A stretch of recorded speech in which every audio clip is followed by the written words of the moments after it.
নমস্কার বন্ধুরা, নতুন পুরানো যেসব বন্ধুরা আছো সকলকে সত্যম শিবম চ্যানেলে অনেক স্বাগত। আশা করছি সকলেই খুব ভালো আছো, সুস্থ আছো। আর এই যে আমাদের সত্যম শিবম ওদের মাঝখানে উঠে পড়লাম। সত্যম আজকে আগেই ঘুম থেকে উঠে পড়েছে। ওর ঘুম আজকে আগে নেই, আমার সঙ্গে উঠে পড়েছে। ও আর ঘুমায়নি, আসলে গরমে রাত্রে ঘুমাতে পারছে না, ভোরে উঠে পড়েছে। আর এদের শিবম ঘুমাচ্ছে। ও বললো আমি ঘুমিয়ে নি, তুই জেগে থাক। ও ঘুমাচ্ছে। আমি কাজ গুছাবো, তারপরে তোমার দাদাভাই বাড়ি ছিল, মার মাঠে গিয়েছিল, আজ বাজারে যায়নি। বাড়ি ছিল, একটু বিস্কুট জল খাইয়ে দিয়েছে। আমি যে বাইরে কাজ করছিলাম, ব্লক করতে অসুবিধা হয়, বাইরে গান বাজছে। দূরে দূরে বলতে পাড়ায় একজনের বাড়ি মালসাভোগ আছে, ওই জন্য মাইক বাজছে। আমি এদিকে পুজো জোগাড় করেছি, পুজো করবো। পুজো করে নি, তারপরে রান্নাঘরে যাব। তো পুজোটা করে নি। আর এই দেখো তোমার দাদা ভাইয়ের কি কাজ, বিস্কুট নিয়ে এসে ওই মেশিনের ওপরে রেখেছে, সব পিঁপড়ে ভর্তি হয়ে গেছে। এই সত্যম শিবম এখন পারলে যে বিস্কুট খায়, ওই যে প্যাকেট ধরে নিয়ে এসছে আর রেখেছে, আমি অত খেয়াল করিনি। আর এখন দেখছি পিঁপড়ে ভর্তি হয়ে গেছে। এই দেখো সব লাল হয়ে আছে, ওই দেয়াল দিয়ে যাচ্ছিল, খাবার দেখেছে, ওই সত্যম শিবমের খাবার আমরাও একটু ভাগ বাসাই। আর রাজত্ব করছে, সে ওরাই তো রাজত্ব করবে আমরা যখন থাকবো না, ওই জন্য এখন থেকে কবজা করছে। ওই প্যাকেটটাই বেশি ধরে গেছে, ওই প্যাকেটটাই বেশি ফুটো করে ফেলেছে। আর এই দেখো সত্যম শিবম, সত্যমের আজকে আয়ে খাওয়া হয়ে গেছে, ওই জন্য থেরাপি নিচ্ছে। আর শিবম ছাতু খাচ্ছে, ও টুকটুক করে খাচ্ছে, বলছে আমি একটু আস্তে আস্তেই খাই, আমি ঘুম থেকে লেটে উঠেছি, আমি আস্তেই খাই। আর এই যে আমি এখন পুঁই শাক কাটছি, আজ একটু শাক শাক মনে হচ্ছে, ওই জন্য একটু পুঁই শাক রান্না করব। তো ওই গাছটা সেই কদিন আগে দেখিয়েছিলাম যে গাছ চারা বেরিয়েছে, চালের ওপরে তুলে দিয়েছি, কিন্তু অল্প করেই শাক রান্না করবো, দুটো ডাল রান্না করব। কারণ আজকে একবারের মতোই রান্না হবে। আজকে নিমন্ত্রণ আছে, শ্রাদ্ধ বাড়ি পাশেই আছে, পাশের বাড়ি। তো একটু ডাল করব, ভাতের মধ্যে ডাল দিয়েছি, আর পুঁই শাক কেটেছি, একটা সবজি হবে। আর সত্যম শিবমের জন্য একটু আলু দিয়েছি সিদ্ধই। এই হবে আজকে রান্না। এই দেখো বৃষ্টি শুরু হয়ে গেছে, সকালে ওয়েদার দেখে মনেই হচ্ছিল না যে আজকে বৃষ্টি হবে, কেমন রোদ্দুর বেরিয়েছিল, কিন্তু ঝমঝম করে বৃষ্টি হচ্ছে। এদিকে আমার রান্নাও কমপ্লিট হয়ে গেছে। এই যে খাওয়ার টেবিলে সব নিয়ে চলে এসেছি, সব বসে আছে খাওয়ার টেবিলে। তোমার দাদাভাই মাখামাখি করছে, তোমার দাদাভাই বারবার একটু তাকাতাকি করছিল, একটু কথা বলার ইচ্ছে ছিল। আর ওই যে বলো না মাইক বাজছে, ওই জন্যই কথা বলতে পারলো না। তারপরে খেতে বসেছে, একটু তো কিছু বলবেই তোমাদের সাথে, ওই জন্যে আর মাইকের জন্য কিছু বলতে পারো না। দেখেছো শিবামও হাত নাড়ছে, শিবামেরও আজ কিন্তু তোমাদের সাথে একটু কথা বলার ইচ্ছা। সত্যম শিবামের স্নান হয়ে গেছে, ওই শিবম একটা হাত ঢুকিয়েছে আর একটা ঢোকানোর চেষ্টা করছে। দাদা দাদা একেবারে একদম রেডি, দাদার আগে হয়ে গেছে। আর এই যে আমাদের ফরেস্ট অফিসার একদম মাঠে জামা পরে রেডি হয়ে গেছে, ফিল্ডে যাবে বলে। বাইরে বৃষ্টিও থেমে গেছে, রোদ্দুর বেরিয়ে গেছে। আর আমি এখন এই সত্যম শিবমকে নিয়ে বসেছি দুপুরবেলা। আজকে তো দুপুরে রান্না নেই, নিমন্ত্রণ বাড়ি যাব, ওই জন্য সকাল সকালে কাজ করতে বসে পড়েছি সত্যম শিবমকে নিয়ে। এই লাইটের কাজ দিয়েই শুরু করেছি, অন্য কাজ এখনও বাকি আছে। সত্যম আজকে আগেই উঠে পড়েছে, ওই জন্যে ভাবলাম যে লাইটের কাজটা করিয়ে নিই, খানিকটা ঘুমিয়ে নিই, তারপরে বিকালবেলা আবার কাজ করাতে বসবো। এই লাইটের কাজ করাতে করাতেই ঘুম পেয়ে যাবে। আর যখন যদি না ঘুমায় তখন এই বিকালের দিকে তখন খুঁতখুত করবে, আর তখন আর অন্য কিছু কাজ করতে যাবে না। যা, কারেন্ট চলে গেল, ঘুমের 12টায় বেজে গেল। এ কারেন্ট যখন তখন চলে যাচ্ছে। আর সত্যম দেখো পায়ের ওপর পা তুলে শুয়ে আছে, দেখে মনে হচ্ছে যে ঘুমাবে। আমি লাইটের কাজটা তাড়াতাড়ি করে করাতে বসলাম, তাড়াতাড়ি ঘুমিয়ে পড়বে বলে। কখন আসবে কে জানে কারেন্ট, আবার গেলে আর সহজে আসতে চায় না। গরমও লাগছে, দুপুরটা বৃষ্টি পড়েছে না, আরও বেশি গরম ধরেছে, বাইরে পাতাও নড়ছে না। ওই তো ওয়েদার মেঘলা মেঘলা ওয়েদার, সময় রোদ্দুর সময় মেঘ।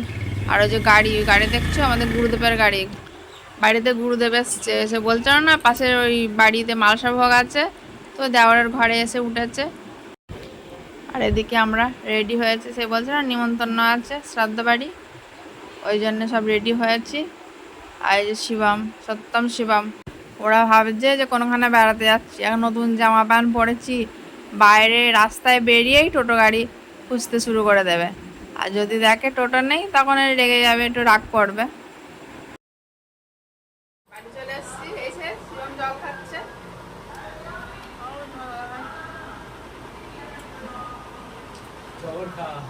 জবর খাওয়া খেয়েছে।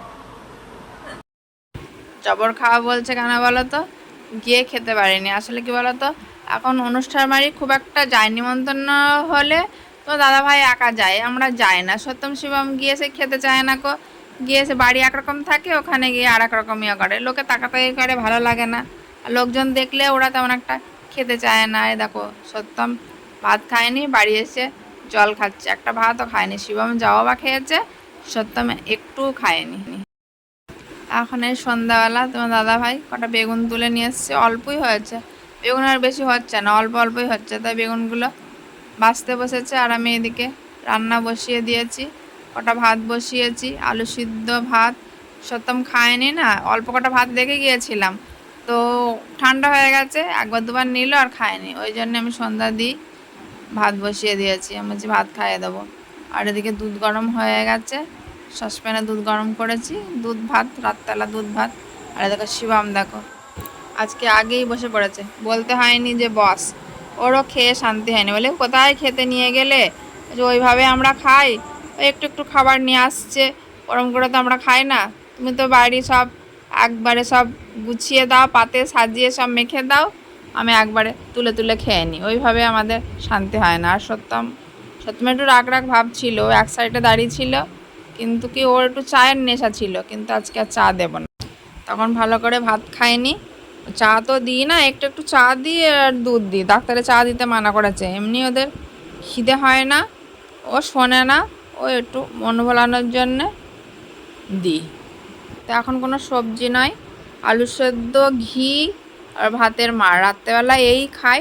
রাতে যদি কোনো দিন সবজি থাকে, ওরা কেউ সবজি নেয় না, তোমার দাদা ভাই তো নেয়ই না, ও খালি একটু দুধ দিয়ে চটকে খেয়ে নেয় তোমার দাদা ভাই, ওর আবার লবণও লাগে না, কী করে খাই কি জানি। আর সত্যম শিবম ওর ঘিটা দিতেই হয়, ওই আলু দিয়ে মেখে চটকে খাইয়ে দিই, রাত্রেবেলা আর একা খায় না, আমি খাইয়েই দিই। আগে তো একা খেতেই পারতো না, শিখিয়ে শিখিয়ে হয়েছে। আগে যখন বনহুগলিতে যেতাম থেরাপি করাতে, তখন ওখানে বলেছিল যে মেখে হাত দিয়ে গোল গোল করে দিতে, ওইভাবে তুলে নেবে, ওইভাবে 2-3 বছর দিয়েছিলাম। তারপরে কি হচ্ছে দেখছি, ওটাই অভ্যাস দাঁড়িয়ে যাচ্ছে, ওই মেখে দিচ্ছি, গোল গোল করে তুলে নিচ্ছে, তুলে দিচ্ছি, তারপরে খাচ্ছে। আমরা ওরম করে আরও খারাপ হবে। শেষে কি করলাম, যে ভাত একবারে মেখে দিই, ও একাই তুলে তুলে খেয়ে নেয়, গোল গোল করে দিই না। আগে নিচেই বসে খেত, নিচেই বসে তখন দেখছি বেশি ছড়াচ্ছে। তারপরে আবার এই যে রানাঘাটে যখন লকডাউনের আগে থেরাপি করাতে যেতাম, ও ওখানে তখন বললো যে চেয়ার টেবিলে খেতে দেবে, তাহলে আর পড়বে না, ওই জন্য চেয়ার টেবিল কিনে চেয়ার টেবিলে দেয়। নিচে খেতে ওদের একটু অসুবিধাই হয়, ছড়িয়ে ছিটিয়ে যায়, আর চেয়ার টেবিলে খুব একটা অসুবিধা হয় না। এখন মোটামুটি শিখেছে, তবুও কোনোখানে গেলে কি হয়, সেই খাইয়েই দিতে হয়, সে ওখানে গেলে সে কেমন যেন ঘাবড়ে মতো যায়। তখন বাড়ি থাকলেই ভালো থাকে, ওরা বাড়ি একাই খায়, একার মতো নিজে চলা ফেরা ঠিকই থাকে, তো কোনোখানে গেলে একটু অসুবিধা হয়, কি আর করা যাবে, এটাই আমাদের জীবন, এইভাবেই চলতে হবে যতদিন বেঁচে থাকবো। তাদের খাওয়া কমপ্লিট, সত্যি সময় তো আগেই খেয়ে নিয়েছিল, তখন দেখালাম, আমরা এখন খেলাম। এই বাসন মাজা হয়ে গেছে, বাথরুমে জল তুলে নিয়েছি, গায়ে একটু জল দেবো, সকাল সকাল স্নান করেছি, মুখ একদম তেল প্যাকপ্যাক করছে গরমে ঘেমে, গায়ে একটু জল দেবো। আর এই দেখবে সত্যম শিবম শুয়ে পড়েছে, দাঁত ঘষছে, খেলা দেখছে আর দাঁত ঘষছে। শুয়ে পড়ো, তোমরা শুয়ে পড়ো। তাহলে বন্ধুরা আজকের পর্ব এখানেই শেষ করছি। আর এখন প্রত্যেক দিন ব্লগ স্টার্ট করছি না, 2-3 দিন অন্তর অন্তরই করছি, কারণ ভিউজ হচ্ছে না, তোমরা কেউ দেখছো না, ওই জন্যে আমিও থেমে থেমে ব্লগ করছি। সত্যের পাশে থাকো, তাহলে ভালো লাগবে, ওদের একটু সাপোর্ট করো, পাশে থেকো। তাহলে আজকে পর্ব এখানেই শেষ করছি, সকলে ভালো থেকো, গুড নাইট।